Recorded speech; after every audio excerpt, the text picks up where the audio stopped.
स्वागत है आपका मुठभेड़ ताबड़तोड़। मैं हूं आपके साथ कुलदीप सिंह पठारिया। यूपी के कई शहरों में पुलिस अपराधियों के बीच मुठभेड़ जारी है, चल रही है, हो चुकी है। गाजियाबाद, ग्रेटर नोएडा, मेरठ, मुजफ्फरनगर सहित कई शहरों में मुठभेड़।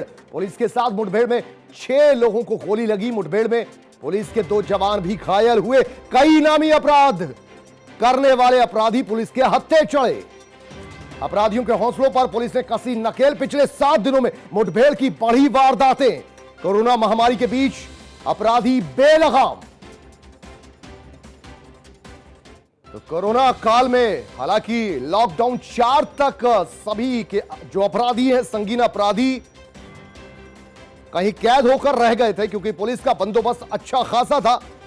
लेकिन जैसे ही अनलॉक इंडिया शुरू हुआ है उसके बाद इन सभी संगीन अपराधियों ने जुर्म की दिशा में फिर से कदम बढ़ाए और उसी के साथ साथ पुलिस ने मुंह तोड़ जवाब देना शुरू भी कर दिया है। पिछले 24 घंटों में ताबड़तोड़ कई मुठभेड़ हुई हैं जिसमें कई इनामी बदमाश धर दबोचे गए हैं। इसके अलावा कई बदमाशों को घायल कर पुलिस ने गिरफ्तार किया है और अस्पताल में उनका इलाज जारी है। हालांकि इन मुठभेड़ों में कुछ पुलिस कर्मचारी भी घायल हुए हैं। तो चाहे मुजफ्फरनगर हो, ग्रेटर नोएडा हो और अन्य मुख्तलिफ जिलों में ये मुठभेड़ के किस्से सामने आए हैं।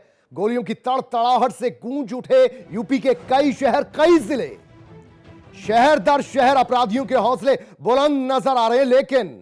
लेकिन पुलिस भी पूरी तरह से इन संगीन अपराधियों के पीछे पीछे। मुठभेड़ में कई शातिर अपराधियों को धराशायी किया गया। एनकाउंटर से अपराधियों पर नकेल लगातार कसी जा रही है। बदमाशों पर आफत बनकर टूट रही है पुलिस। और पुलिस की खाकी वर्दी से अब संगीन अपराधी भी खौफ खा रहे हैं। 24 घंटों में कई अपराधी इसी वजह से सलाखों के पीछे भी हो गए। लेकिन बड़ा सवाल कि अचानक क्यों बढ़े एनकाउंटर के मामले।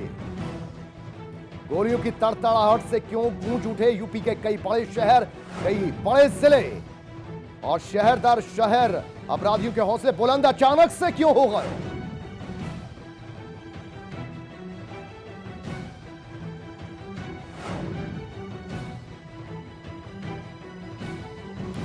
तो एनकाउंटर से अपराधियों पर नकेल कसी जा रही है। लगातार बदमाशों को धराशायी किया जा रहा है। कई जगह से रात के अंधेरों में भी पुलिस ने ऐसे बदमाशों को, ऐसे संगीन अपराधियों को पुलिस की बिना, दरअसल मुखबिरों की बिना पर जो सूचना मिली उसके आधार पर जाल बिछाया और उन्हें पकड़ा गया।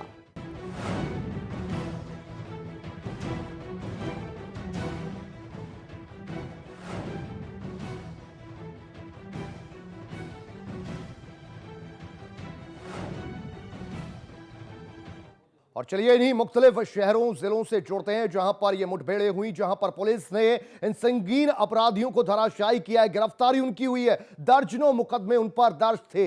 हमारे साथ हमारे कई संवाददाता जुड़ रहे हैं, उनके साथ आपका तारुफ करवाएंगे, उनका परिचय देते हैं और बताते हैं आपको कि कहां कहां से ये घटनाएं सामने आई है। कुलदीप, माफ कीजिए, भीम मनोहर हमारे साथ जुड़े हैं बरेली से, हमारे संवाददाता गगन मिश्रा भी लखनऊ से हमारे साथ जुड़ेंगे। अनिल चौधरी गाजियाबाद से इस वक्त हमारे साथ जुड़े हैं। सीधे पहले बरेली का रुख करते हैं। बरेली में मुठभेड़ हुई है, पुलिस ने यहां पर भी शातिर अपराधियों को पकड़ा है। भीम मनोहर, आपसे जानना चाहेंगे इस पूरी मुठभेड़ को कब अंजाम दिया गया और कौन से शातिर अपराधी इसमें धरे गए। मैं आपको बताना चाहूंगा कुलदीप, देर रात ये पुलिस मुठभेड़ हुई जिसमें एक अपराधी को पकड़ा गया है और कुछ अपराधी के साथ ही भागने में सफल हुए हैं। लेकिन यहाँ पर पुलिस की साफ तौर पर सख्ती दिख रही है। जिस तरीके से मुखबिर से पुलिस को सूचना मिली थी उसके आधार पर पुलिस ने तेजी दिखाते हुए एक अपराधी को एनकाउंटर में पकड़ लिया, बाकी भागने में सफल रहे। जी कुलदीप। भीम, ये आपसे ये भी समझने की कोशिश करेंगे दरअसल हुआ क्या है। पिछले एक हफ्ते में बहुत से ऐसे मामले आए हैं मुठभेड़ के जिनमें शातिर अपराधियों को पुलिस ने धर दबोचा है। अचानक से ये छिपे हुए अपराधी एक्टिव कैसे होगा? देखिए, जिस तरीके से लॉकडाउन का माहौल था तो ऐसे में पुलिस बेहद अलर्ट थी और सीमाओं पे पुलिस थी और इसी क्रम में अपराधी प्रवेश नहीं कर पाए। जिस तरीके से अनलॉक हुआ, अनलॉक के बाद में अपराधियों को पंख लग गए और अपराध करने में जिस तरीके से महारत रखते थे उसके बाद एक से एक करके अपराध करते रहे। बरेली जिले में 5 से ज्यादा हत्याएं हुई हैं, जिसमें 2 बच्चों की भी हत्याएं शामिल हैं। जी कुलदीप। अच्छा, ये भी बताइए कि यहां पर जो मुठभेड़ हुई है और उसके बाद जो शातिर अपराधियों को पकड़ा गया है उनका किरदार क्या क्या, किन जुर्म में वो मुलव्विस रहे हैं और कौन कौन से मामलों को अंजाम दिया उन्होंने? कुलदीप, बताना चाहूंगा कि भूरा पठान नाम से ये शख्स गिरफ्तार हुआ है। बदायूं जिले का रहने वाला है। इस पर बरेली के भमोरा थाना क्षेत्र में हत्या और डकैती का मामला दर्ज है। साथ ही साथ बदायूं में भी कई मामले दर्ज हैं। चलिए, बहुत शुक्रिया आपका, आप बने रहिए हमारे साथ। लखनऊ का रुख करते हैं, गगन मिश्रा भी हमारे साथ जुड़े हैं। गगन मिश्रा, ये बताइए कि यहां पर जो मुठभेड़ हुई है उसमें कौन से संगीन अपराधी पुलिस के हत्थे चढ़े हैं?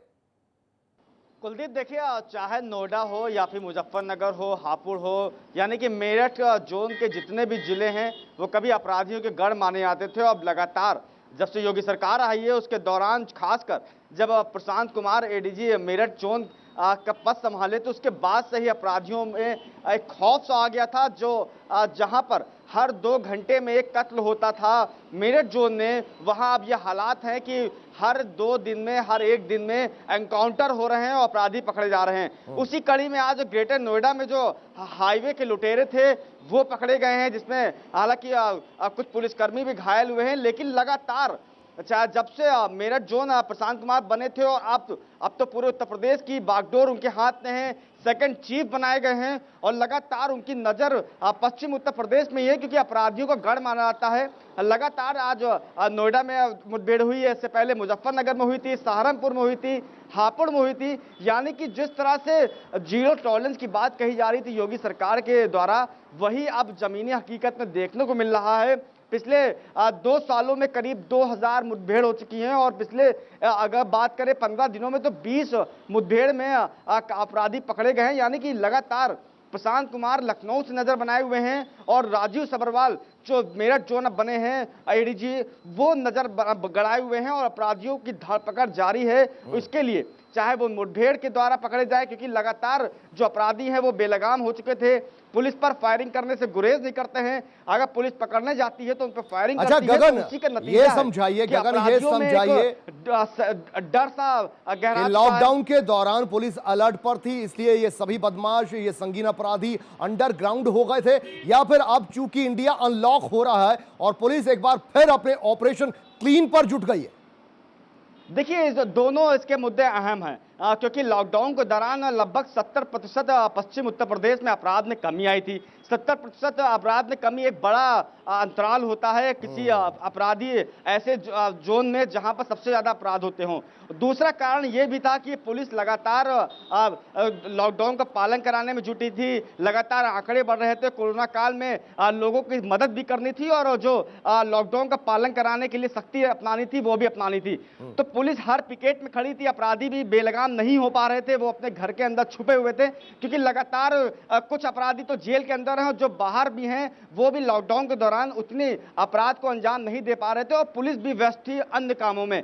लेकिन जब अब अनलॉक 2 शुरू हो गया है, पुलिस का जो बाकी जो लॉ एंड ऑर्डर का काम था, चाहे वो लॉकडाउन का पालन कराना हो या पिकेट में जो बैरियर्स में खड़े होना हो, वो थोड़ा बोझ कम हुआ है। और अब एक बार फिर से मेरठ जोन की पुलिस एक्शन में, हम ये कहें कि पूरे उत्तर प्रदेश की पुलिस एक्शन जोन में है, क्योंकि लखनऊ में भी लगातार 3 एनकाउंटर हुए थे, चाहे वो मड़ियाव थाने की बात करें या फिर अलीगंज की थाने की बात करें। अलग अलग जगहों पे खूंखार अपराधी पकड़े गए थे। उसी क्रम में जो पश्चिम उत्तर प्रदेश में अपराधियों का सफाया, जो क्लीन ऑपरेशन क्लीन चल रहा है यूपी पुलिस का, वो भी लगातार अब शुरू हो चुका है।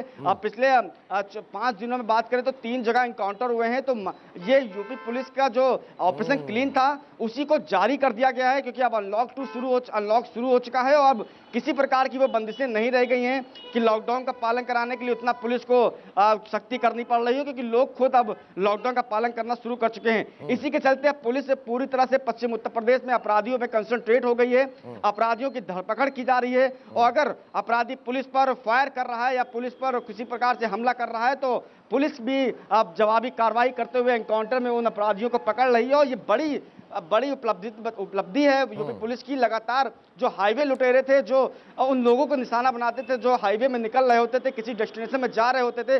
आपने जो बातें कही उसमें आपने बताया कि कई ट्रांसफर हुए और कई आला स्तर के जो अधिकारी है वो पहुंचे, उसके बाद पुलिस की जो सख्ती है वो और ज्यादा देखने को मिली है। लेकिन ये आपसे जरूर समझना चाहेंगे, लगातार जो मुठभेड़ें हो रही हैं उसमें जो प्राइम सेंटर बना हुआ है वो अभी भी वेस्टर्न यूपी है। आखिरकार संगीन अपराधियों को अभी भी गढ़ क्यों है, जबकि इतनी सख्ती पुलिस के द्वारा की जा रही है? कुलदीप, इस समझने की बात है कि आखिरकार पश्चिम उत्तर प्रदेश अपराधियों का गढ़ क्यों बना पड़ा है। अब बीते दिनों कल की बात करें तो जावेद पकड़ा गया था, जो खालिस्तान के आतंकियों को जो असलहे थे, जो हथियार थे, वो सप्लाई करता था। उसके 2 दिन पहले तीरथ गिरफ्तार हुआ था, जो खालिस्तान का सदस्य बताया गया था। यानी कि उन्होंने, जो खालिस्तान के आतंकवादी हैं, जो पंजाब से भागे हुए हैं, उन्होंने भी पश्चिमी उत्तर प्रदेश को अपना गढ़ बना रखा है। यहाँ पर छुप सकते हैं आसानी से, लेकिन लगातार यूपी पुलिस और यूपी एटीएस और एसटीएफ लगातार जो एजेंसियां हैं वो पश्चिम उत्तर प्रदेश में नजर गड़ाए हुए रहती हैं कि अगर कोई अपराधी बाहर प्रदेश से आया है वो या किसी अन्य पुलिस का इनपुट मिलता है तो तुरंत उनकी धरपकड़ की जा रही है। पर यह जरूर है कि पश्चिमी उत्तर प्रदेश किसी समय, किसी जमाने में जो अपराधी थे उनका गढ़ माना जाता था। अगर कोई भी पूर्वी उत्तर प्रदेश से अपराध करता था तो पश्चिमी उत्तर प्रदेश की तरफ भाग जाता था, चाहे वो दिल्ली की बात करें, नोएडा की बात करें या फिर पश्चिम उत्तर प्रदेश के अन्य जिलों की बात करें। वहां पर अपराधी अपना गढ़ बना लेते थे, वहां पर अपने अंडरग्राउंड भी होते थे। लेकिन लगातार जब से प्रशांत कुमार वहां पर गए थे उसके बाद से जो पश्चिमी उत्तर प्रदेश कभी अपराधियों का गढ़ माना जाता था उसका सफाया करना शुरू कर दिया। अब जब एडीजी जोन मेरठ प्रशांत कुमार जब एडीजी एलओ बन चुके हैं, उसके बाद भी जब पहला इंटरव्यू उन्होंने दिया था उन्होंने यही कहा था कि उनकी पॉलिसी तो एनकाउंटर की नहीं होती है, लेकिन जो मेरठ जोन में हुआ वो पूरे उत्तर प्रदेश में होगा। एक भी अपराधी बाहर नहीं घूम सकेगा, उसको या तो उत्तर प्रदेश छोड़ के भागे या तो वो जेल के अंदर होगा। उसी के कड़ी में लगातार लखनऊ से नजर रखी जा रही है। जितने भी अपराधी या गैंग के लोग पश्चिमी उत्तर प्रदेश में अपना गढ़ बनाकर समझ कर वहां रह रहे थे, अब उन पर सख्ती हो रही है, लगातार उनकी धरपकड़ हो रही है, चाहे वो खालिस्तान के आतंकी हों या फिर उत्तर प्रदेश के खुंख्यात अपराधी हों, उनको पकड़ा जा रहा है, उनका एनकाउंटर किया जा रहा है। क्योंकि साफ तौर पर सीएम योगी आदित्यनाथ का भी निर्देश है कि जो अपराधी अपराध में लिप्त हैं या फिर जो जेल के बाहर हैं उन्हें जेल का रास्ता दिखाया जाए या फिर यमराज के पास पहुंचाया जाए। तो साफ तौर पे वो पॉलिसी पश्चिमी उत्तर प्रदेश में जारी है। लेकिन ये सबसे बड़ी बात है कि पश्चिमी उत्तर प्रदेश आखिरकार अपराधियों का गढ़ क्यों बनता जा रहा है, उसको लेकर यूपी पुलिस लगातार अन्य जितने भी एजेंसियां हैं, चाहे वो एसटीएफ की हो या फिर यूपी एटीएस की हो, क्योंकि कुछ आतंकी थे जो खालिस्तान के लगातार पश्चिमी उत्तर प्रदेश से पकड़े जा रहे हैं, वो भी बड़ी चुनौती बनी जा रही है। क्योंकि लगातार कंटिन्यू, चाहे वो तीरथ की बात की जाए या फिर हथियार सप्लाई करने वाले जावेद की बात किया जाए, उस और अन्य कितने खालिस्तान के आतंकी यहाँ पर मौजूद हैं उन पर भी नजर रखी जा रही है, अपराधियों की भी धरपकड़ की जा रही है। यानी कि अब पश्चिमी उत्तर प्रदेश जो कभी अपराधियों का गढ़ माना जाता था, अब वहां से अपराधियों का सफाया हो रहा है। चलिए ठीक है, बहुत शुक्रिया गगन मिश्रा, लखनऊ से आपने ये जानकारी दी। इसके अलावा बरेली से भीम हमारे साथ जुड़े थे, आपका भी बहुत शुक्रिया। अनिल चौधरी गाजियाबाद से हमारे साथ जुड़े थे, आपका भी बहुत शुक्रिया। तो सीएम योगी आदित्यनाथ ने सत्ता के शुरुआती दौर में ही ये साफ कर दिया था कि जो अपराधी हैं या तो वो अपराध छोड़ दें या फिर सूबे से बाहर हो जाएं, क्योंकि उनकी कोई जगह नहीं है।